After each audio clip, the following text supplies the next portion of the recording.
I want you to look at yourself if you can. Maybe you don't have a mirror, but just imagine who you are. Just look at yourself, and if you can, if you look at yourself, somehow the enemy has lied to us that we are just normal natural humans who just depend on higher authorities and higher powers to influence our future. That's a lie from the pit of hell. Man is one of the strongest authorities that is under the authority of God directly.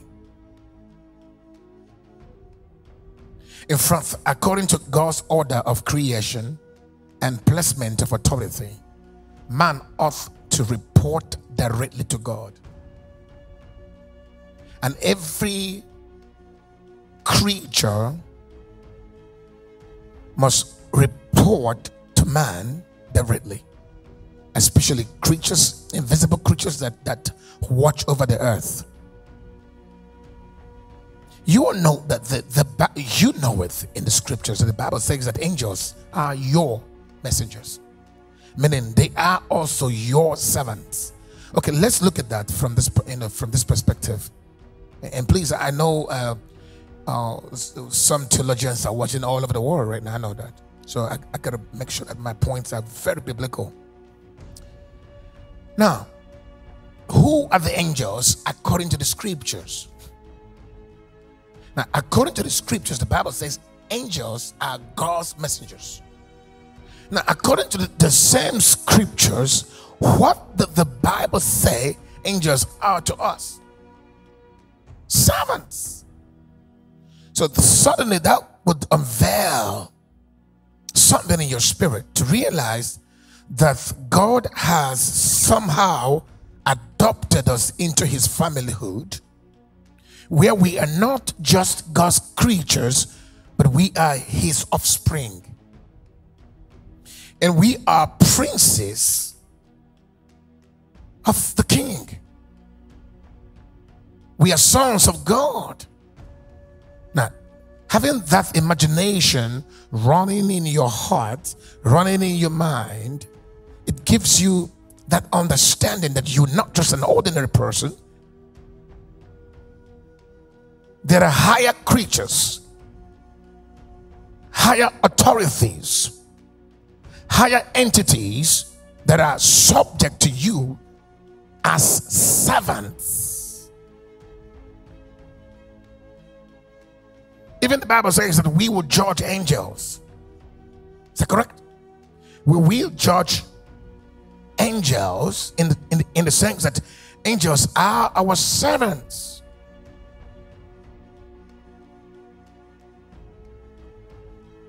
And unfortunately, several believers don't know how to relate with angelic creatures.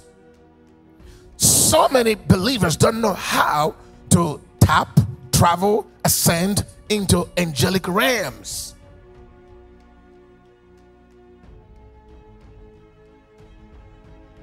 Unfortunately, so many believers are lesser, so weak. You know, one day, John the Beloved saw an angel and went on the floor to worship the angel because the presence and glory of that angel was intense. And immediately the angel rebuked him and said, "You don't worship me. We are fellow servants. We're servants. In this role, God has called you to serve his interest." But in the ranking of the spirit, John the Beloved was greater than that angel.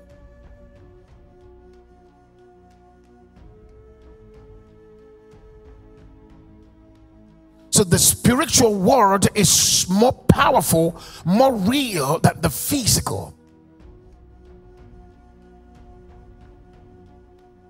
Mastering the invisible realm will empower the influence of the gospel of Jesus Christ in these last days. I'm just trying to lay some couple of foundations here. The gross resistance of the gospel of Jesus in these last days is actually a manipulation in the realm of the human mind by the prince of the power of the air.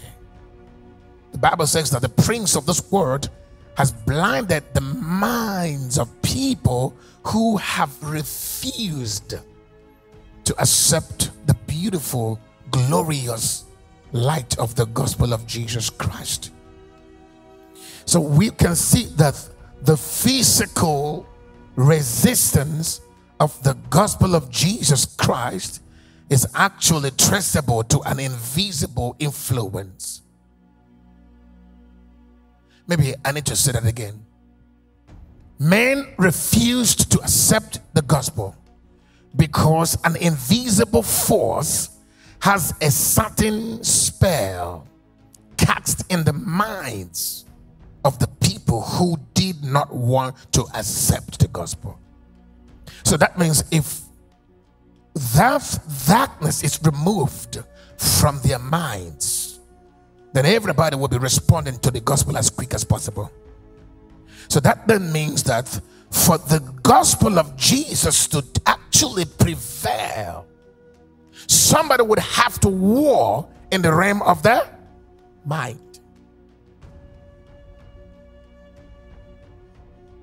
So until the church knows how to ascend into the realm that controls the mind and war against the darkness in the mind and get rid of darkness in the mind and then establish another light in the human mind, which is now something that will cause receptivity in the physical when the gospel is preached.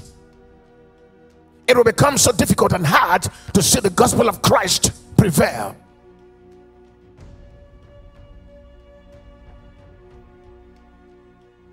The authority of Christ would not have become optimized. The ministry, the purpose, the calling of Christ on earth would not have materialized and completely fulfilled if Jesus had not spent 40 days and 40 nights in the wilderness, through which he ascended into realms beyond here and met with the devil. Remember, he was in one location bodily, physically, but began to teleport into different realms. Satan took him to the top of the temple, took him also to the ends of the world, to one of the mountains, the peak of the mountain, and showed him the kingdoms of this world. Just go read that. You'll see that Satan had the ability to take Jesus to show him different realms. And Jesus defeated Satan and his authority in those realms. And because he defeated Satan in these realms, then he had authority over the offsprings, the physical offsprings of those dimensions.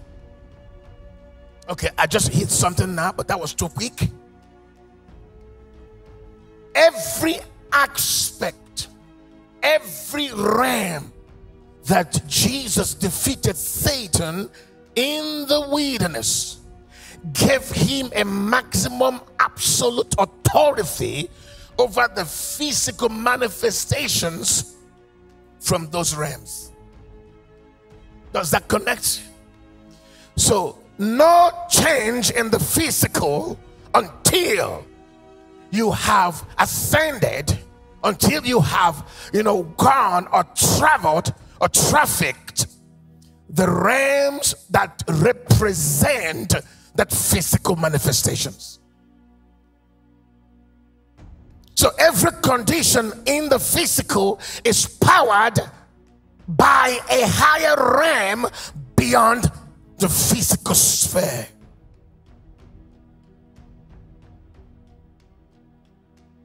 I'll say it again. Everything, I don't care what it is. Listen, every beautiful life can be disrupted. A healthy, successful life can be turned upside down. If you succeed to have access to the source of that sustenance, to the source of the power that sustains that particular thing, it will. A marriage can turn upside down if you know how to manipulate the realm that sustains that marriage. A beautiful country can go in a war if you know how to manipulate the peace of that country against another. Things can quickly turn upside down, and this is what witches can do. You see, this is witchcraft. It's called witchcraft. It's called satanic spells. It's called demonic activities or demonic wisdom. Satan knew how to quickly destroy the earth by destroying Adam in the garden. He knew what to do to take over creation, manipulate creation. But before he could do that, he would have to get to the realm in the Eden of God in order to engage with the authorities that have the power to create and determine the future or the fate of creation. Everything can be changed in the realms. Everything can be manipulated in the realms. I remember one of the days, one man called a sorcerer, a false prophet, to cast a spell against Israel.